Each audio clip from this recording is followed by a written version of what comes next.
When you say interests, right, so follow your interests, what do you mean by interests? Hmm. So, like, I think it's one of these things where, when I talk about this in my memoir, that when I was at HBS, looking back on it in retrospect, or even in the moment, I could tell what they were trying to do. Like, I didn't think they were communicating it very effectively, but I could see what they were trying to do, which was they had this problem, which was back in 2010, 29, like 2009 to 2011, which is when I was there. A huge fraction, maybe half of all the people who came in were from consulting, like big three consulting, maybe top six consulting firms. And people wanted to go become McKinsey partners. And they would give us these lectures on how none of us, when we were 10, wanted to be a McKinsey partner. And in retrospect, I talk about this in my memoir, I wish they had framed it just a tiny bit differently, which was, so they would all say, like, you're all so smart, you can do anything. And I wish instead they had said, there are kind of two main paths in life. There is a commodification path, which is you go into paths where you are being trained to be an interchangeable piece. And there are paths where you are a unique entity, or like you're in a very small batch. And I think a lot of people, as they look at their lives, pick paths that are defined, but they don't understand that when you pick one of these highly defined paths, there are a lot of other people who are just like you. And so now the thing that will differentiate you largely is things like how flexible are you willing to be with your time? Like, are you willing to give up your own flexibility? Are you willing to work way, way, way later, or sacrifice family events, or sacrifice your ability to travel? Like, are you willing to sacrifice things that matter to you? That's what's going to differentiate you from the other people who wear your same hat. But if you're a smart person, if you work hard, if you're always trying to figure out, like, can I add value in this situation? Can I make my team members more successful? Can I get the problem done? You can come in and say things like, I really love books. Google Books is not going to get me promoted really fast, but it is a thing where it adds a lot of value to the world, brings people a lot of joy. As you actually go and are watching for opportunities, there's not a lot of people in your space. You're going from what's known as a red ocean, where there's like lots of, sharks in the water competing over the same few seals, to a blue ocean where there's many fewer players. But if you're always saying, like, am I adding value? You can generate a lot of returns for yourself as well. So it's not a thing where you have to go and take the most obvious path in life. It's a question of, like, are you always looking to learn and grow and, like, help others? There's this interesting dynamic I've noticed as a manager. So I think it might be the same dynamic you're describing, where, say, like, I try to always let the people, like, I try to prioritize the things that people on the team really want to do. Even Yeah. if I think it's a bad idea, and I think it's a bad idea to do something else, it's like, hey, we should be focused on this. Like, logically, does it make sense? If no one wants to do it, and everyone else wants to do this other thing that I think isn't right, I still do the other thing that isn't right. Of course, I won't put like all my eggs in that basket. But there's like something about like when there's something predictive about people's interests. It's kind of like this non-explicit knowledge where it's like, oh, hey, like this is really interesting. Actually means in many occasions actually means that this is something that has legs and will be super powerful and impactful in ways that you can't explicitly understand yet. Um, is that kind of the same dynamic? I think there's two things. One is, I think in terms of advice that we don't give 21-year-olds or 18-year-olds, is, your career is not actually defined by the first 5 years of your career. It's defined by the first 20 years of your career. And because a lot of people coming straight out of college over optimize or like how they direct the first 5 years, they sometimes end up in positions where they can't keep pushing 7 years in, 10 years in, 12 years in. Like that 8 to 12 year span is like when a lot of people burn out. And, coming in and saying, like, if you don't find intrinsic rewards from what you do, and you can change that, you can cultivate that, you can find ways of finding joy. They say that like a gratitude practice is a practice, like you do it each day because you actually get better at identifying things you're grateful for. Similarly, like finding intrinsic rewards from things, like you can actively learn to cultivate that. But if you're not figuring out how you can make the process of what you're doing rewarding, you just don't do it enough. And so I think what I would say is like, time on task is real, right? Time spent looking, and you can find fascinating things if you just keep looking. But you won't do that. You won't do the time on task if you actively dislike it. And so the thing I do in terms of like people management is, you really want to understand like what are the things that bring individual people joy, or like how do they want to grow? Because people will contribute a lot more if you can give them a glide path where you're like, you're doing this and this is how it's going to ladder up to this thing that you really want. They just invest more in the process. Okay, so I kind of ruined my segue into the main topic, but I was going to use the Harvard, Mm. in fact, talking about HBS, to really elegant segue. So maybe people can pretend that we just talked about Harvard. But one of my friends, Sean, who's also been a guest on this podcast, who's now the Dean of Humanities, something at Harvard, um, he has this line. He says, "Scale ruins everything." Ooh. And it's like a very, he's Yeah. like the leading thinker on like Heidegger, and it's like a very, a philosopher, a very Heidegger Yeah. thinking of things. I would agree. And right, so I think there's this dynamic that startup founders don't think of, which is you build this product. Let's say Mark Zuckerberg builds Facebook, and it functions in a certain way at a small scale, but it just gets ruined in ways like it's kind of like he's kind of gets possessed by organizational dynamics. Essentially, once you get to scale, you lose control over it, and that seems to be what happens. And then the thing that I wanted to discuss with you is like having seen this play out for other companies, right? Like it's not as if we're startup founders starting a company in 1995. Like, we've seen it happen with all these different, internet companies. And having seen that, how do you, maybe not from day zero, but when you're still small enough to be able to make high leverage decisions, how do you make the decisions which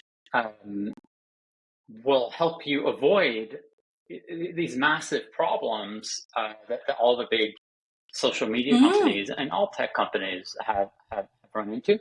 And I have some more narrow questions on this, but I'll start just by asking you, like, at a high level, what do you say? So I found so interesting. So, first thing for startup founders, which I think that most do not do enough of, is they don't watch their emotional reactions to things. Like people's emotional lives are like these undercurrents that don't exist because they're rational, objective people. And it was so interesting for me when you made that, so that Heidegger quote was, let's be honest, quoted by a Harvard dean of arts and letters or whatever the heck his title is it's so elitist, right? Like let's actually think about this for a second. Anything where we have to go where scale is ruins everything is a presumption that when we make things accessible, there's no way it can still be good. And I have told people for years that like the way you make a truly huge amount of money is you look at an experience which is currently gated and elite, and you make it highly accessible to other people. So, for example, Uber came in and said, it's really nice having a driver. What if everyone had a driver? Google came in and said, it's amazing having access to a great reference library and a world-class library. What if everyone did, right? Like there are all these experiences where like very few people got them and then everyone got them. Or even Slack, right? Like Slack, IRC existed for 20 years before Slack came along. And they're like, what if everyone could use Slack, not just like techies?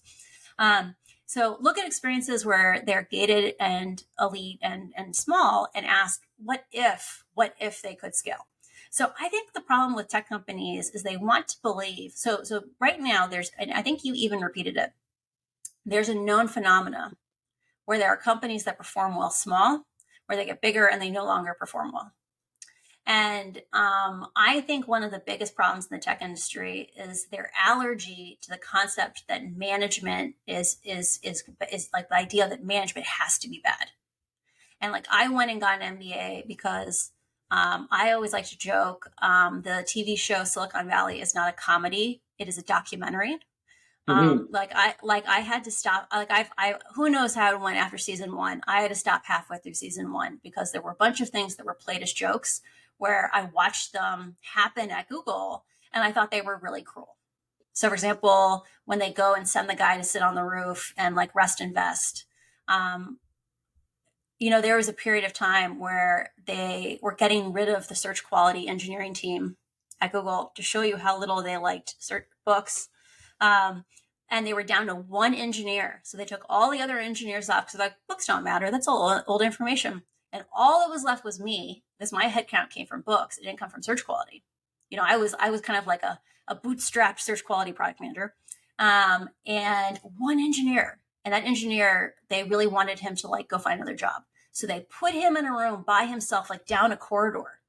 And the only person who would go talk to him was me because I really wanted him to keep doing some work for me, right? Like it's not the most humane. And so I went and got an MBA because I thought organizational health and organizational behavior really, really mattered. And the reason why I say like I think our allergy to the concept of management is unfortunate is, I think one of the biggest problems with a lot of tech companies is they want to believe they can stay startups forever. And they're not actually willing to do the hard choices and the hard moments that are in between, where you say, what does it mean to go from being small to mid-sized to being big? And there might be people who were your comrades in arms when you were small who don't get to go to the medium-sized phase or don't get to go from the medium-sized phase to the large phase. And like that is so painful. And a lot of people aren't willing to confront that. And I think that's part of why sometimes they stall out. But I think the secondary one is the rituals and traditions and organizational culture that got you through being small or got you to being medium might need to slightly change as you get larger. And if you don't go in there and start putting in complementary processes, it can end up like, so in the case of Facebook, I spent a lot of the book discussing what was the organizational culture of Google, because there were lots of really good things. Like Google, when it went from small to medium, one of the most transformative things they did was Amit Singhal came in from, I think, A5, which was like Amazon search engine once in the day, for all of you looking at the history of Silicon Valley. And he said, hey guys, you hired me because Google is about to blow up, right? Like not blow up in like a good way, but like blow up in a, we can't manage our code base kind of way, right? And he had to like tear out the code base and like basically rewrite it from scratch because they hadn't thought about how will the code base grow or how will we organizationally change as our level of complexity changes. And he implemented a system called side-by-sides where they developed a very rigid process where they would go and find 500 queries that had changed. They would show humans who had been trained to assess differences between pages. They look at 500 of these differences and give you a score saying this is how much better or worse your new changes. That's a really rigid system. It was incredibly expensive. It was $3,000 every time you ran one of these in like $2,009, right? So maybe $7,000, $10,000 today. I don't know exactly what inflation is. And we were told never to tell the engineers how expensive these were because we were worried they wouldn't run enough of them, right? We wanted people to make changes and throw them at the system and get a sense. But that is an organizational culture that is based around humans making decisions, even if it's like some invisible humans that are off in your side-by-side pool out in the world. As the technology changed, the process of evaluation changed. So you went from having humans and an organizational system of humans saying, are we better, are we better, are we better, to you, because every single person in the world had a different experience. That's social media. That's a recommender. You have to look at baskets of metrics. And sometimes other things, like you actually ask people, like, did you like this thing I showed you? So people are actually quite bad at making those judgments. You have to start developing a numerical culture for navigating you forward. And in the case of Meta, and I think this is true at a lot of tech companies today that have these highly customized systems, you end up having a very easy pitfall, which is you can begin to believe that you are objective. We make decisions based on data. The data looks good. Well, does it look good? I mean, like with the questions you're asking, like the numbers that you've collected, you're making an assessment based on those numbers, but those numbers are inherently reductive, right? You're only measuring certain things. You're not measuring other things. You're making choices on where you actually cast your eye. And I think in the case of Facebook, they got to a certain size where they had to make decisions on whether or not they wanted to have a system where 23-year-olds could beat 43-year-olds. And I think this was actually very important. And I don't fault them. Like, there's a lot of things where I'm like, you made business decisions or organizational decisions that were necessary for you to succeed in isolation, right? So, social media is a young person's product. It is a young person's game. If you don't have a system where a 23-year-old and a 43-year-old, and for those who are not in tech, 43 means you are a veteran or very, very senior, probably, if you're still there. You need to have a system where a 23-year-old and a 43-year-old can disagree and the 23-year-old can win. And at Google, that was a side-by-side. Like, I had a moment where I faced down my engineering director and he was like, there's no way you can assess the value of a single page of a book. It's impossible. And like, I figured out a formula to pick that out. And because we had side-by-sides and we could run, you could prove, I could win that argument. But that argument is only possible in a world where, no, that's not true. It's easiest to resolve in one of these numerical systems. And so the problem for Facebook was they didn't have a secondary layer of assessment, right? They didn't value enough having watchers. And they did for a time period. Like Civic Integrity, which is where I worked, got investment when other parts of the company did not get investment for years, up until they dissolved it, because they said after the 2016 election, we have seen the error of our ways. But the problem was culturally, they were unwilling to come in and say, we are willing to sacrifice X percent of growth. And we're talking single percentage points, 1 to 5% a year. And not absolute percentage points, relative percentage points. Because we know there's things other than, number of minutes viewed per week. And I want to make this tangible for people. Like, what does that really mean, Francis? There is a lawsuit happening right now where 44 US states, including the District of Columbia, are suing Meta, so that's Facebook, Instagram, WhatsApp, alleging they lied about safety of their product for kids and trying to keep kids safe. And one of the examples that is included in here, which is very, very well documented through emails and chats and documents, is that Meta talked to some kids. The kids were like, when you send me notifications during the day, I feel really stressed, distracts me from school, I lose productivity. When you send it to me late at night, I can't sleep, I feel really anxious. They ran an experiment where they stopped showing kids notifications during the school day. Unsurprisingly, kids said, I can focus better, I'm less anxious. Stop showing them late at night. Kids said, I can sleep. It cost 1% of minutes on platform. Didn't even cost money, just time. And they chose not to launch it because Mark really cared about that metric. So there's no point in even moving it forward. That's a system where you have put so much religion into numbers, or you don't have an ombudsman. Like you don't say, hey, we know the system has limitations. We're going to have some kind of appellate court where we're like, once in a while, we know we actually need to talk to someone else. because there was no avenue in that system, it didn't ship. And those costs are real, right? It might have potentially cost Facebook some money to launch it. It did cost society ER visits. It did cost society tutoring for kids. So these things aren't free. Yeah. The question is, how do you introduce this non-numerical, non-metrics driven, essentially way of doing things? I know Google has this OKR structure that might be somewhat useful, but I'll tell you a story that I think illustrates the challenge. So there's this woman who worked for me, worked in the business, the last business I ran. And she recently joined a large, well-known public company as the chair of the board. And I connected her to one of my friends who was the CEO of a large, well-known public company and now chairs two boards of very reputable companies.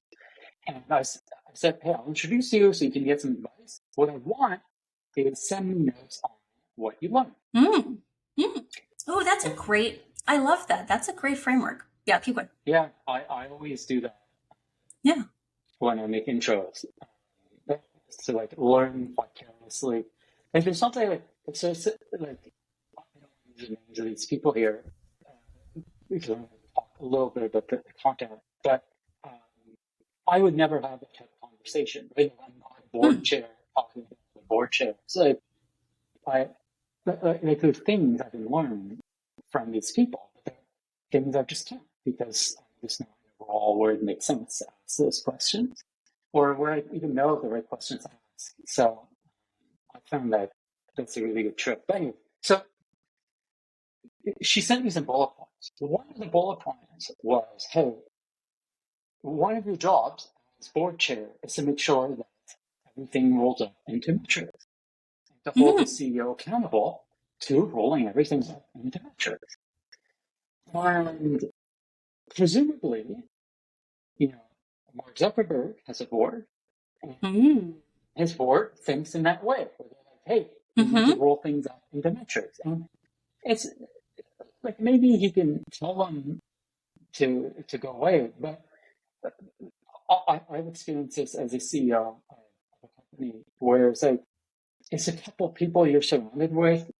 You spend the most time with, especially people you report into, so you're invested, who really shape your way of thinking. So if your board is telling you to think about metrics, even if you think it's wrong, you'll end up thinking about metrics just because you're human, right? And you're kind of so, like, given, right, and assuming that, there's a good reason why boards want to roll everything up into metrics, how do you resolve this challenge that you're pointing out? So I want to be clear. I'm a data scientist. I really like metrics, right? I am not saying Facebook should actually change their system whole cloth. I think they have the right system. And that's like a huge part of my book is defending Facebook made extremely reasonable choices given the system of incentives they work within. Like the way the world was then, the way it is even today, right? Because the things like the Digital Services Act in Europe still isn't fully in effect. The system of incentives they're working in today, they're making the right choices for the feedback loops that exist. And I want to be clear, like if we were talking about cars and a car killed someone, they would get sued, right? Because there's a body on the ground. It's really obvious. The problem is you can take that car apart. You can be like this rack and suspension system or whatever. I don't know. I love to drive cars. I don't know the mechanics of cars. The suspension system is badly designed. Like I can have an independent expert assess it. That's just not true for social media. They made incredibly reasonable decisions. And like, that's one of the things I'm kind of trying to tease out in my memoir is like, Facebook was full of such kind, conscientious people. They were one of the places in the industry that did the best job at kind of like weeding out assholes. So how did all these people make decisions that had such harmful consequences? When we look at boards, yes, boards say you need to have measured outcomes. Like the way we actually get stuff done is we measure stuff. Like if it's measured, it matters. But they also have these things called board risk committees. And I'm actually speaking with a group called Board Risk Committee, which goes and like as a I guess a coalition of board members, like thousands and thousands of board members. I'm actually speaking with them in a few weeks because you're supposed to have a countervailing group that says, hey, we have what is the operations of this business. We have the day-to-day things. We know how to grow. We have our strategy. We're going to keep executing. But if we don't have someone standing beside that system that is kind of being the feedback loop, being like, hey, we need to at least answer this question, or we need to have a contingency plan if this eventuality does come to be. If we don't have that, we're going to have very variable returns for our investors. And you can tell that that risk management function, or that more like feedback cycle, like let's reality check and make sure we're not diluting ourselves function, is really fragile at Facebook, because they have had repeatedly the single largest loss of a public company in a single day. Like most companies should have one of those. It's like, we had a really bad day, we really messed up. You shouldn't set that record repeatedly. And they regularly have 20% drawdowns. And that means that the investor community is not adequately getting data that lets them assess risk, because they're overpricing the company on a regular basis. And so I think the thing I'm trying to say here is that one of the things that needs to happen as you scale a company is you need to acknowledge that you are not a startup, that it might have been okay when you worked at a certain scale to lack feedback loops, but you've got to be on a certain space. If you don't actually give authority to someone who gives you bad news, you're not going to begin to correct for it. And so one last thing, let's talk about the board. There's only one person whose voice matters at Facebook, and it's Mark Zuckerberg. He has like 57% of the votes. He is both the CEO and the chairman of the board.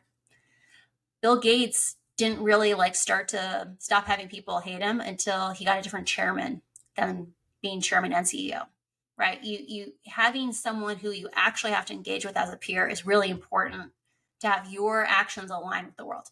And Mark has been, I don't say forced to go it alone, because he can make a choice to not do that. But he has been in this circumstance for so long that he has really isolated himself, and it's made it very hard for him to course correct. And so I have a lot of empathy for him. So you use, when I hear you talk, you use a lot of terminology that sounds, it kind of sounds like cybersecurity terminology. Oh, maybe okay. it's, inspired from something else. But, as a technologist, closest I get to risk management really is cybersecurity. Is that what you're trying to do? Are you trying to borrow ways of thinking from other types of risk management, or how are you thinking about that? Sure. So this is such a great topic. So I think one of the things that's going to really change in Silicon Valley over the next 10 years is every time a new industry emerges, the community of practitioners that's job is to provide oversight or peer guidance, build those guardrails, train the regulators, that kind of thing, it grows up simultaneously. And in the case of social media, or what I would say more generally, intangible systems, so AI is going to fall into the same bucket.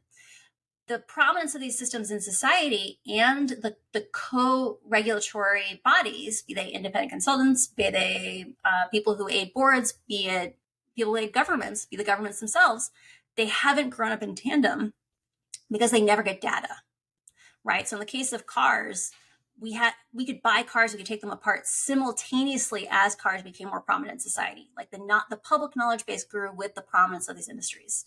And that is not true for intangible technologies like social media, because we all see a different thing, or say AI. The place where I really learned about risk assessments is talking to people like Taylor Owen, who is an academic at McGill. I think he is the foremost person in the field when it comes to talking about how should we govern, how should we co-evolve with these technologies, because he the modern frameworks talk about we should not tell tech companies how to run their businesses. We should say you need to disclose what risks you know about. If you don't mention a risk that we've seen, you have to actually talk to us about it. You have to come up with a plan on how you're going to reduce that risk. You need to stop talking to us as if it's a favor you're doing, right? We have a right to know, a right to get data, because just that action, giving me a right to ask questions about our relationship with the company actually gives you space internally to prioritize these other objectives, right? Like, I don't think anyone inside of Facebook was malicious in not looking at ethnic violence enough, right? It was a thing that was invisible to the outside world. Or like even me, right? Like I had never really thought about social media causing ethnic violence, and I worked on recommender systems, right? Did that make me a bad person? No, it made me someone who worked in this context.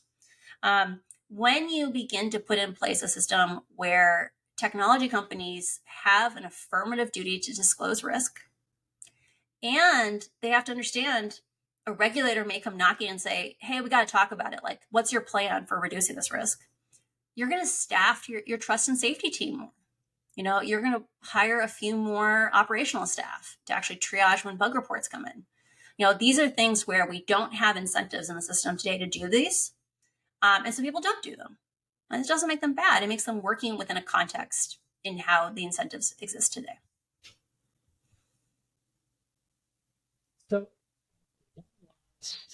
questions, we're getting towards the end. There has been, a fair amount of criticism. So it's kind of like some of the big tech companies, so Google, Facebook, Twitter, have tried to implement some of this stuff. And I don't know to what extent they've been successful, but I think there definitely has been unease about the outcomes of that. And I think an example of that was, particularly, striking because it was visual, were these like Google Bard things where, they always return, people that just didn't look like, it'd be like Vikings or black. It's like, what are you talking about? And so how do you think about that? Where it's like, and I think what it is kind of like any time you set up rules or regulations, or there are always all these like unintended consequences, all this like extreme badness that you can't predict. And I worked in government, and it was like that in government too, where it's like all this stuff. It's like, man, like who would have thought that putting in place this rule would create all of these ripple effects that actually, like, you never would have thought of. So I think it's just a, part of any form of change at a large scale, where it's like it creates all these weird things that annoy everybody. How do you think about like that? Do you think it's they need to improve, or what's the framework you'd use? So I think that's a great. So I love that Bard example. So for context for your listeners, Google rolled out one of their first image generation systems, and they were really proud of it. They're like, look how cool this is.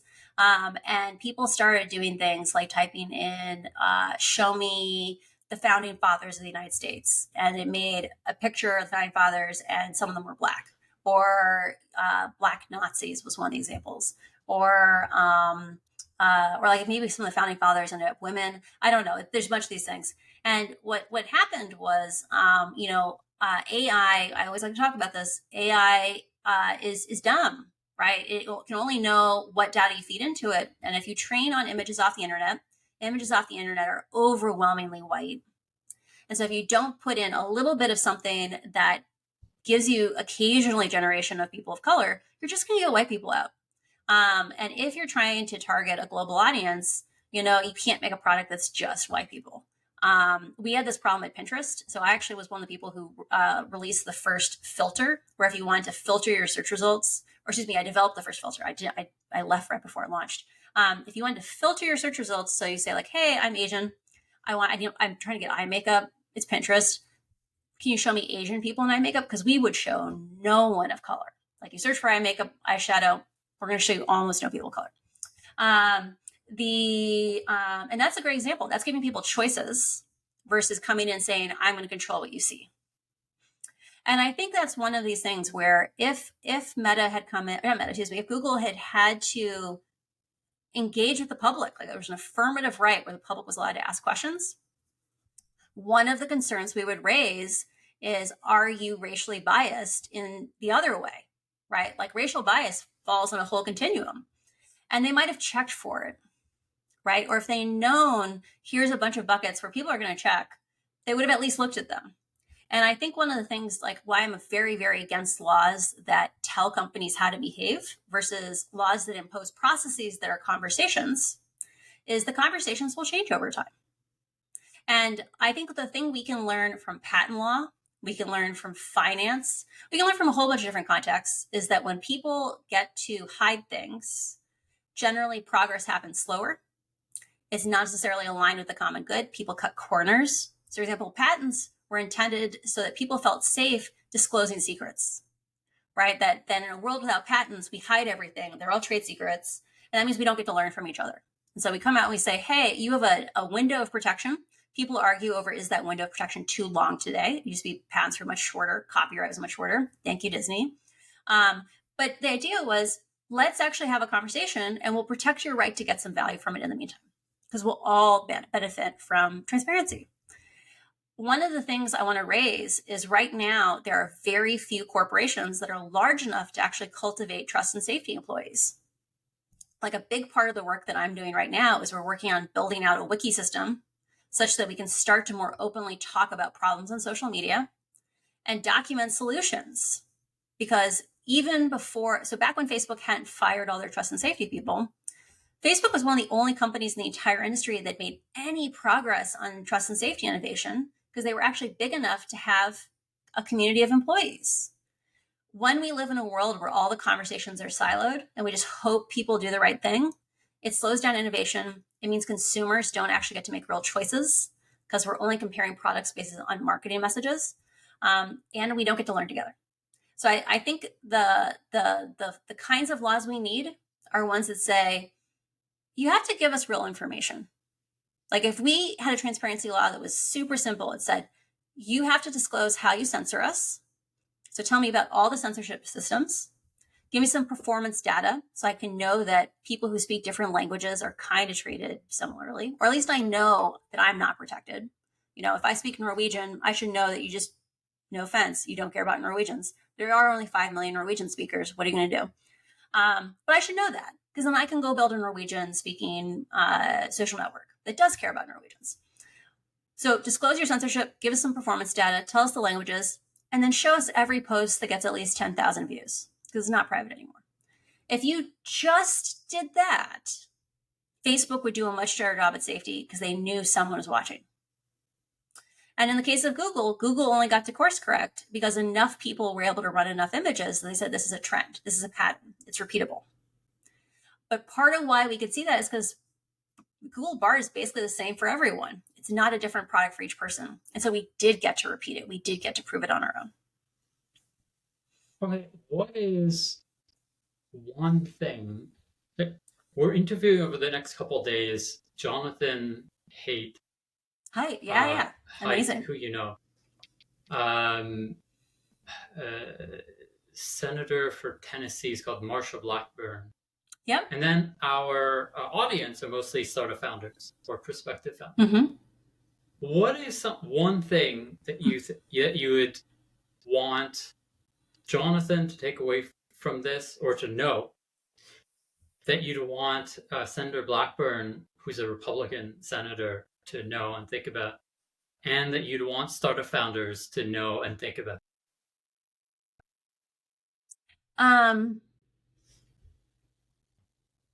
What a great question. Because those are two of the people who are best informed already. Well, that's so why for context, for context for your listeners, Jonathan Haidt pioneered the space of asking the question, "Are kids okay?" Because he loves to give the example that there was a study going around that said social media has less impact on kids' mental health or like on depression than eating potatoes. And every time he tried to start the conversation, this is like 2016, 2017, people would be like, potatoes, and the conversation would end.